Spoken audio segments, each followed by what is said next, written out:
सिद्दीक़ अकबर रज़ी अल्लाह तआला अन्हु से पूछा गया, आपकी सबसे ज्यादा दिली 3 ख्वाहिशें क्या हैं? चले मैं एक सवाल आपसे भी कर लेता हूं जो यहां मौजूद है कि अगर आपसे कोई पूछे द मोस्ट फेवरेट डिजायर्स, अपनी ख्वाहिशात सोचे कि अगर 3 ख्वाहिशात कोई कहे कि सबसे आपकी जिंदगी की सबसे अहम ख्वाहिशात क्या है, तो चेक करना सिद्दीक़ अकबर रज़ी अल्लाह तआला अन्हु की 3 ख्वाहिशें देखो। आप कहते हैं मेरी 3 जिंदगी की सबसे बड़ी ख्वाहिश है।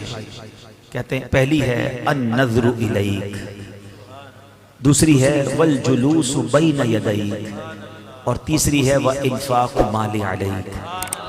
हाय हाय हाय, क्या मोती जैसे अल्फाज है। माना बाद में बताऊंगा, खाली अरबी सुनते हैं तो लुत्फ आने लग गया। आशिक अकबर की बातें हैं ना। कहते मेरी 3 ख्वाहिशें हैं, बस अपने आका को देखता रहो। अन नज़्रु इलैक व इन्फाक़ु माली अलैक, मैं नबी पाक पर अपना माल खर्च करता रहूं। वल जुलूसु बैन यदैक, मैं बस नबी पाक के कदमों में हाजिर रहूं, मैं इधर ही बैठा रहूं। अब देखो आशिक अकबर की ख्वाहिशात थी ना, अल्लाह ने ये तीनों कैसे पूरी की हैं? पहली ख्वाहिश व नज़्रु इलैक, बस आका को देखता रहा।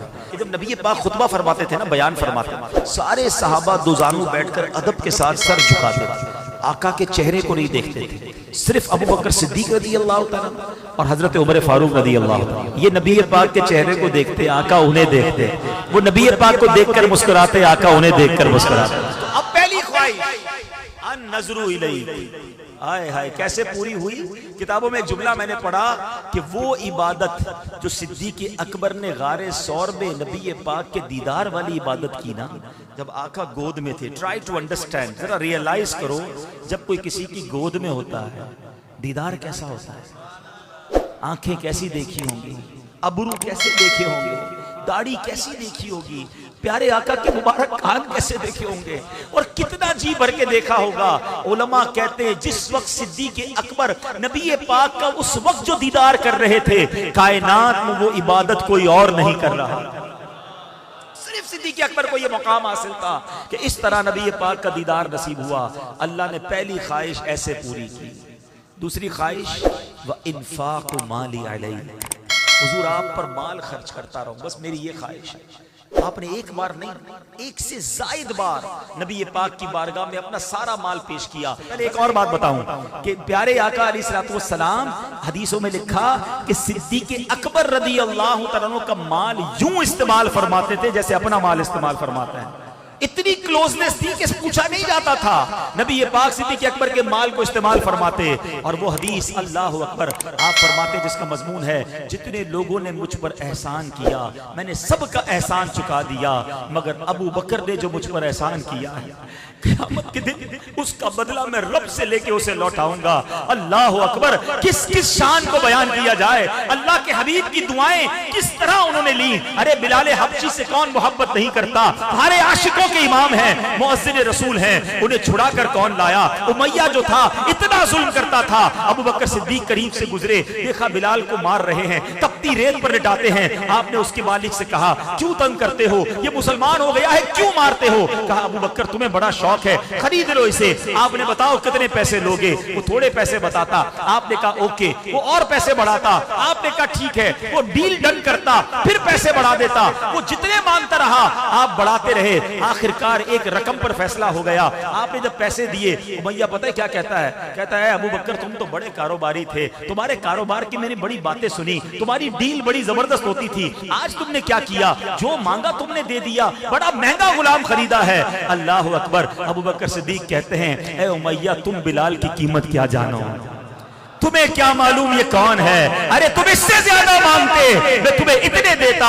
जब खरीद कर लाते हैं नबी पाक के पास, हजरत बिलाल को आजाद करके लाते हैं, प्यारे आका की बारगाह में पेश करते हैं, हुजूर बिलाल आया है, आपका सच्चा गुलाम आया है, हुजूर आज आजाद होकर आया है।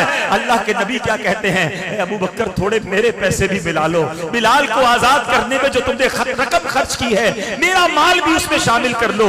सिद्दीक अकबर कहते हैं हुजूर मेरा माल आप ही का तो है, हुजूर मेरा सब कुछ आपका है। अल्लाह अकबर, क्या क्या कारनामे बयान करूं सिद्दीक अकबर रज़ी अल्लाह ताला अन्हो के। सुनो तीसरी ख्वाहिश, वल जुलूसु बैन यदैक।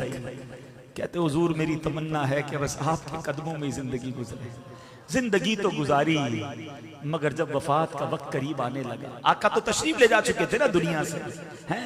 मगर सिद्दीक़ अकबर रज़ी अल्लाह तआला अन्हु ने वसीयत क्या की, कहते देखो जब मेरा विसाल हो जाए ना तो मेरी मैयत को नबी पाक की बारगाह में ले जाना, रोजे के सामने रख देना और ये कहना कि हुजूर अबू बकर हाजिर है, अगर अंदर से इजाजत मिल जाए तो साथ दफन कर देना, इजाजत ना मिले तो जन्नतुल बकी में दफना देना। यहाँ एक बड़ी बारीक सी बात है, अकीदे की बात कर दूं, ये तो वसीयत सिद्दीक़ अकबर ने की किताबों में लिखा, सहाबा ने क्यों अमल किया? क्योंकि सहाबा जानते थे कि हुजूर मजार में हयात हैं।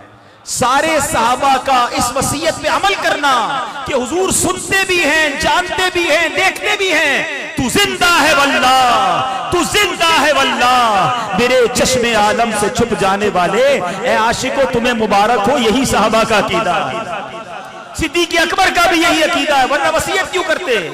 कहते मजार पे ले जाना, अर्ज करना हुजूर आपका यार हाजिर है, अबू बकर हाजिर है, इजाजत दे तो अंदर दे जाना, वरना बकी में दफना देना। सहाबा ने इस वसीयत पर अमल किया। आपकी मैयत को नबी पाक के रोजे के सामने रखा गया और अर्ज किया गया अस्सलामु अलैका या रसूल अल्लाह, अबू बकर हाजिर है। सुनो, दरवाजा खुलता है, ताला खुलता है और अंदर से आवाज आती है अदखिलुल हबीबा इलल हबीब फइन्नल हबीबा इलल हबीबी मुश्ताकुन। अब हबीब को हबीब के पास ले आओ, क्योंकि हबीब को हबीब से मिलने का इश्तियाक है। सिद्दीक़ अकबर आज मजार में भी नबी पाक के साथ मौजूद है। वल जुलूसु बैन यदैक, अरे आज भी आका के पास हैं, आज भी रोज़ा अनवर के अंदर हैं। आशिक अकबर ने 3 तमन्नाएं बताई थी, अल्लाह ने वो तीनों कैसी पूरी की। दुनिया में करोड़ों लोग जब भी रोज़ा रसूल पर जाते हैं अस्सलातु वस्सलामु अलैका या रसूल अल्लाह अर्ज करते हैं और फिर सिद्दीक़ अकबर को भी सलाम करते हैं, उमर फारूक रज़ी अल्लाह तआला अन्हु को भी सलाम करते हैं। क्या मुकद्दर पाया है।